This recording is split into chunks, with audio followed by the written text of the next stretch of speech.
Look at this picture for 1 second. Not as royal watchers, not as people looking for a new headline, not as people trying to measure who is taller by half an inch. Just look at it as a mother would. Prince George is standing beside Catherine, Princess of Wales, and suddenly the little boy the world remembers from the hospital steps is not little anymore. He is close to her height now. In some images, he looks as if he has crossed that invisible line every mother knows is coming and still somehow never expects. One day, your child stands next to you, and the balance of the picture changes. The hand you used to hold is no longer small. The face you used to bend down toward is almost level with yours. The child who once looked up at you now stands beside you as someone becoming his own person. And Catherine is smiling. That smile is the whole story. Because this is not really a story about height. It is not even really a story about a royal outing, or a rare appearance, or a young prince growing up in public. Those are the facts around the edge of the frame. But the emotional center is much quieter. The real story is that Catherine saw this moment. She was there for it. And 2 years ago, that was not something anyone could take for granted. If you have ever watched your own child grow faster than you were ready for, you already understand why this image lands so deeply. And if you follow the royal family not for scandal, but for the human moments inside the history, this is one of those moments worth slowing down for. Because a photograph like this can look ordinary at first. A mother and son standing together. A public visit. A neat jacket. A polite smile. A boy in his early teens trying to look composed because cameras are nearby. But then you remember who they are. You remember what Catherine has been through. You remember who George will one day become. And you remember another mother, Diana, who never got to stand beside her own son at this stage of his life and watch the boy become the man. That is when the picture stops being simple. It becomes a quiet collision of motherhood, survival, and time. Catherine's life has often been described in public language. Duty, service, poise, modern monarchy, future queen, Princess of Wales. Those words are all true in their own way, but they can make a person feel distant, almost polished out of ordinary life. But this image pulls her back into something much more familiar. She is a mother standing beside her son, and her son has grown. That is all. And somehow, that is everything. There is a particular kind of shock parents know. It does not come with a ceremony. No one announces it. There is no official date on a calendar that says, "Today your child becomes too tall to carry, too old to be tucked in the same way, too independent to need you like before." It happens in fragments. A pair of shoes by the door that are suddenly bigger than yours. A voice that changes before you have adjusted to the old one. A school uniform that no longer fits. A photograph where the child is not under your arm anymore, but beside your shoulder. That is what people are seeing with George and Catherine. Not just a prince getting taller. A childhood moving forward. And for Catherine, this moment carries a weight that goes far beyond the normal ache of motherhood. Because in 2024, she disappeared from public life in a way that frightened people. At first, there were questions, then speculation, then noise, too much noise. And then, Catherine spoke for herself.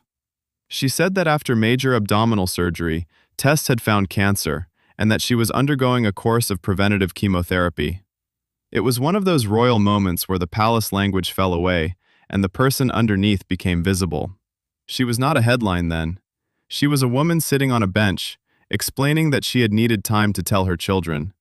That detail matters. It matters more than any formal statement could. Because the first instinct was not image management. It was not public relations. It was not how the institution would look. It was how to explain something frightening to George, Charlotte, and Louis in a way they could understand. That is the sentence many mothers remembered. Not the medical wording, not the timeline. Not the palace strategy. They remembered that she had children, and those children had to be told. So when Catherine stands next to George now, smiling while he appears almost level with her, the image carries the memory of that fear. It carries the question no parent wants to ask out loud. Will I be there for the next birthday? Will I be there for the next school year? Will I see the child I raise become taller than me? That is why this moment feels different. It is not dramatic in the usual royal way. There is no crown, no balcony, no argument, no family feud in the foreground. It is simply a mother and her son, and the meaning is hidden in how normal it looks. Sometimes the most powerful royal images are not the ones designed to be historic. They are the ones that accidentally reveal what history costs. Catherine has spent years being watched for what she wears, watched for what she says, watched for how she stands, how she parents, how she represents the monarchy, how she compares to Diana, how she supports William, how she prepares for a future role she did not inherit by birth, but chose by marriage. That level of attention can flatten a life into symbols, but illness changes the way people look at a person. It strips away some of the performance. It reminds the public that even the most photographed woman in Britain still lives inside a body that can frighten her, inside a family that can be shaken, inside a private world no camera is entitled to enter. And after that, every ordinary appearance becomes a little less ordinary. A smile means more. A walk means more. A mother standing next to her growing son means more. Because the story is no longer just, look how tall George is. The story is, Catherine is here to see it.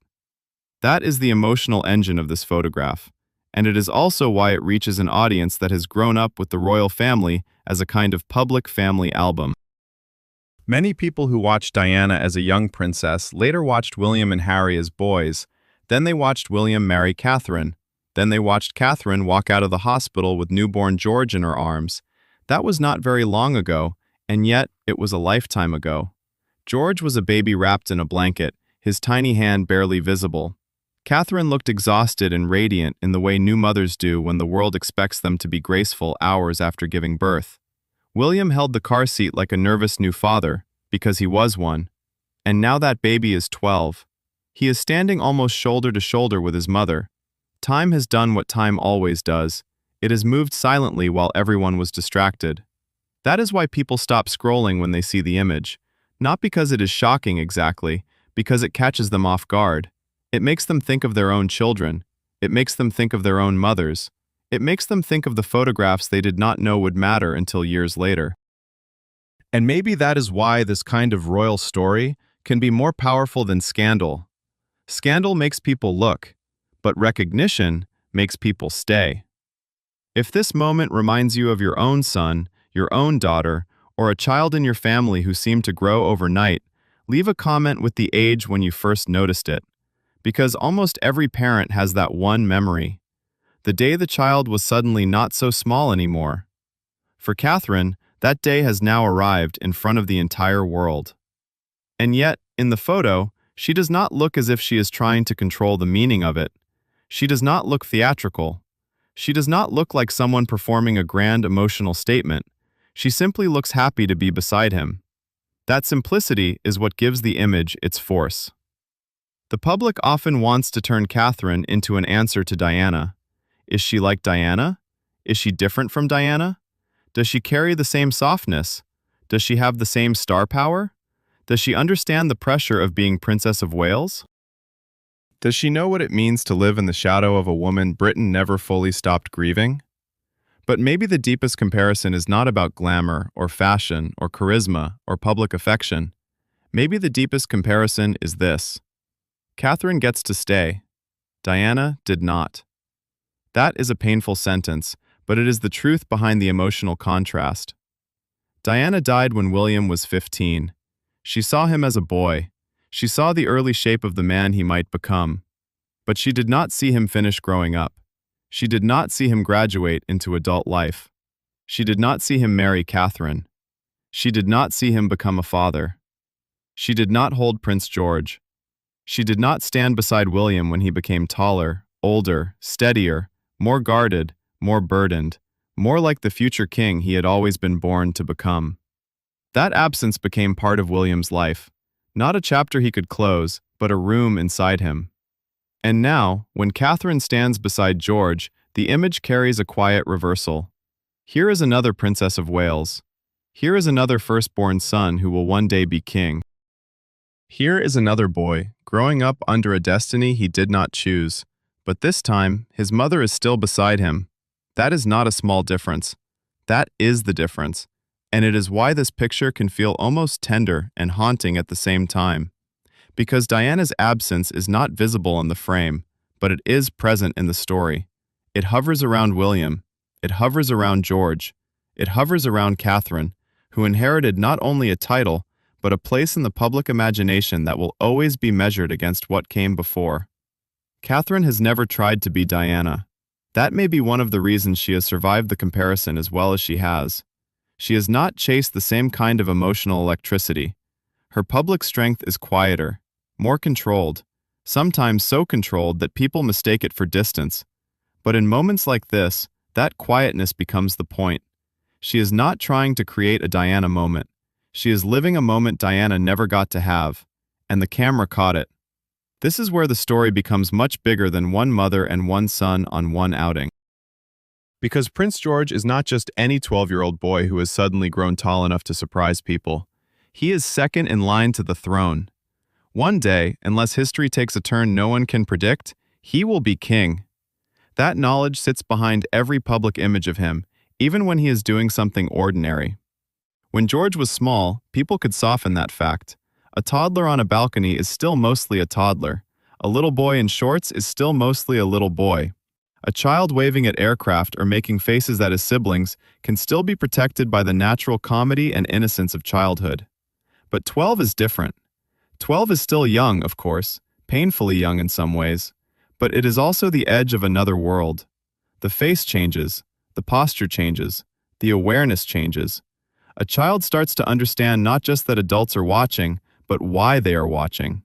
And for George, that awareness must be unlike anything most people can imagine. He is not just growing up in a famous family, he is growing up toward a role. Every year of his childhood carries a future title inside it.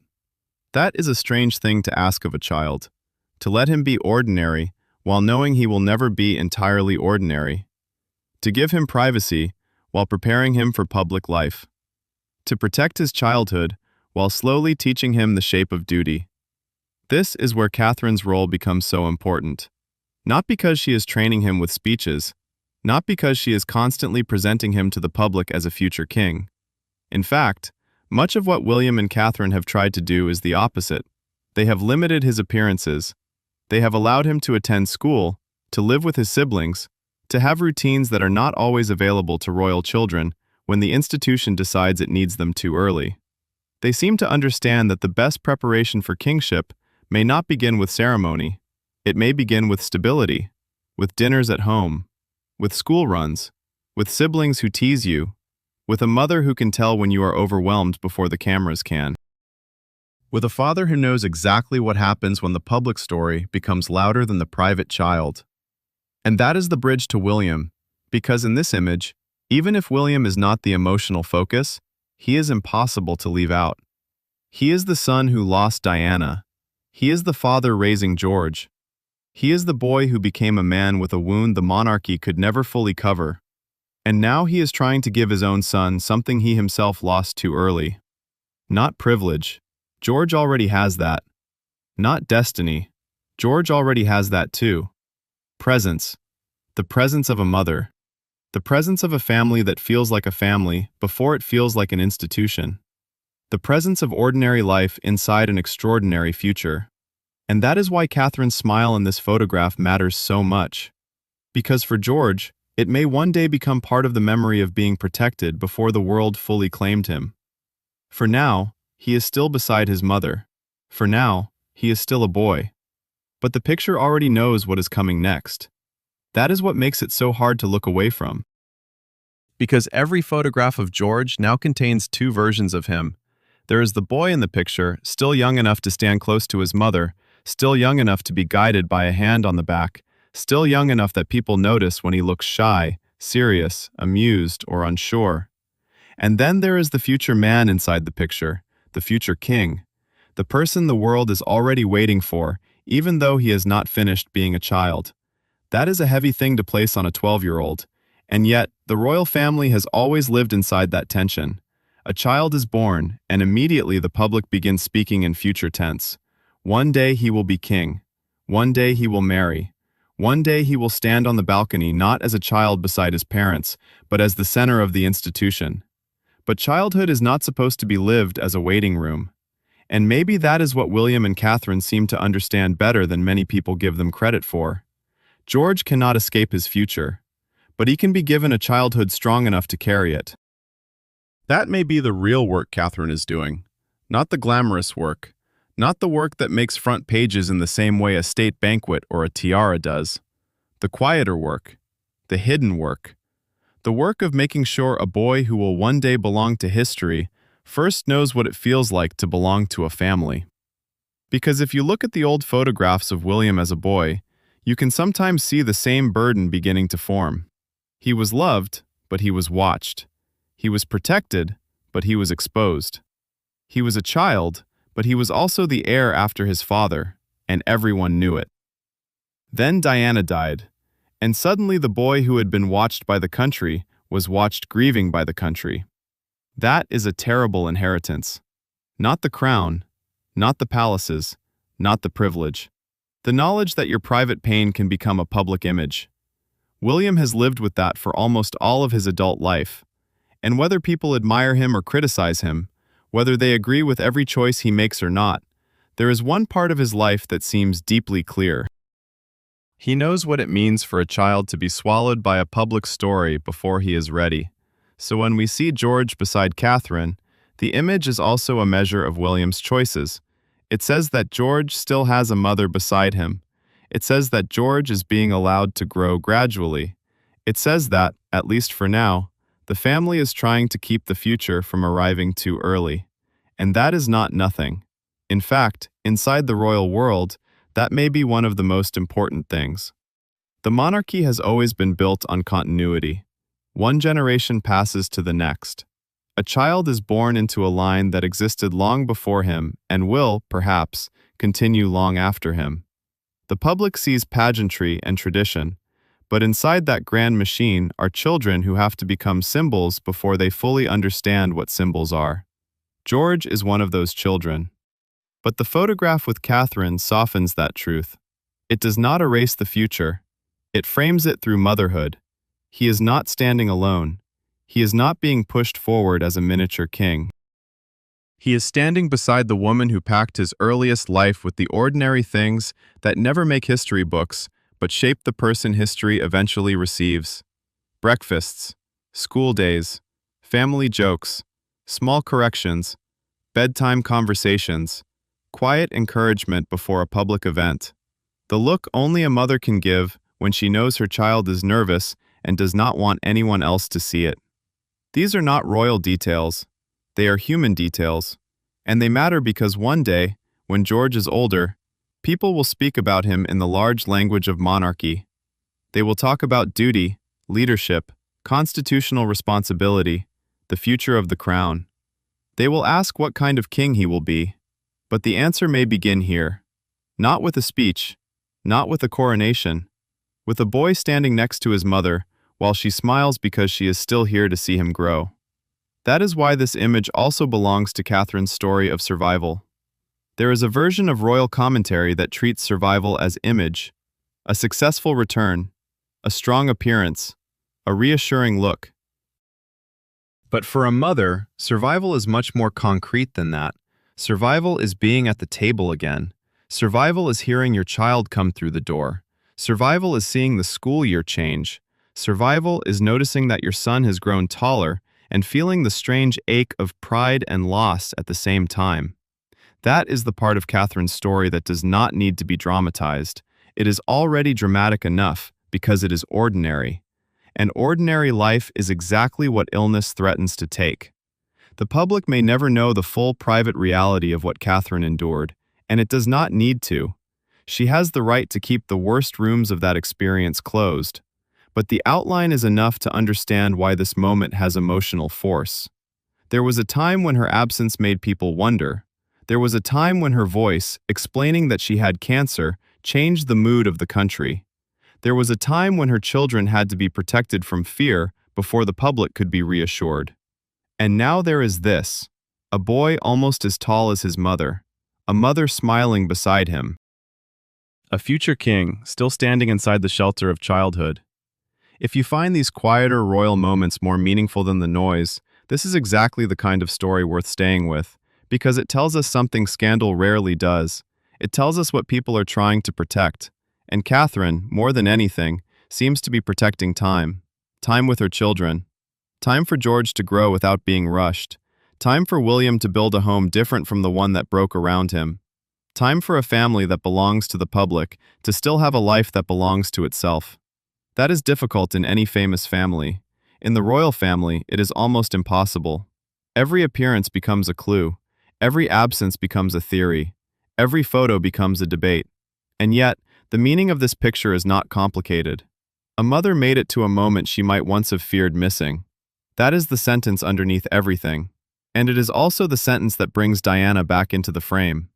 Because Diana's story is so often told through what happened to her: the marriage, the loneliness, the press, the interviews, the divorce, the chase, the crash, the grief that followed.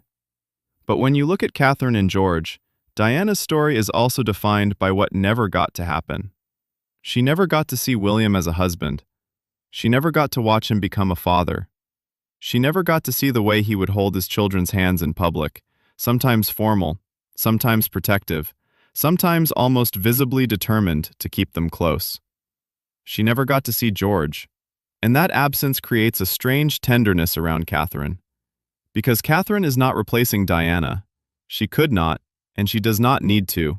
But she is standing in a place Diana once stood, beside a firstborn son in the direct line to the throne, carrying the title Princess of Wales, carrying public affection, carrying expectation, carrying scrutiny.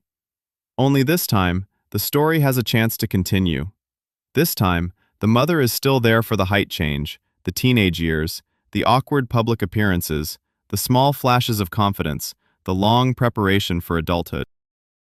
This time, the boy who will be king can look to his side and see his mother. And perhaps that is why William's presence in this story feels so moving, even when he is not the center of the picture. He knows what it means when a mother is missing from the frame. He knows what it means when the future arrives with grief attached to it. He knows what it means to become a man while the world keeps replaying the last images of you as a boy. So if George has a softer path, it will not be because the institution suddenly became gentle. Institutions do not become gentle on their own. People make choices inside them. William and Catherine have made choices. They have chosen distance from the constant public spotlight for their children when they can. They have chosen school and routine over constant display. They have chosen to let George appear enough for the public to recognize him, but not so much that the public feels entitled to him. And in that balance, Catherine's presence is central. She gives the future king something no title can give him. She gives him someone to come home to. That may sound simple, but for this family, simplicity is almost a luxury. Because the House of Windsor has never been short of ceremony. It has never lacked uniforms, balconies, carriages, portraits, jewels, or formal words. What it has often struggled with is emotional safety. The private warmth that lets a child become strong without becoming armored too early. George will need strength. There is no avoiding that. He will need discipline. He will need restraint. He will need the strange skill of being seen by millions and known by very few. He will need to understand history without being trapped by it. But before all of that, he needs what every child needs. He needs years where he can simply grow. And that is what this picture quietly shows. Growth. Not just his height. The growth of a family after fear. The growth of a mother back into public life after illness. The growth of a father trying to do better than the pain he inherited. The growth of a boy who is becoming visible as more than a child, but not yet ready to be turned into a symbol completely. If this story touches you, give the video a like. Not because this is a glamorous royal moment, but because these quieter stories are the ones that often get buried under louder ones, and they deserve to be noticed. Because one day, this photo may be seen very differently. Today, it is a tender image of Catherine and George.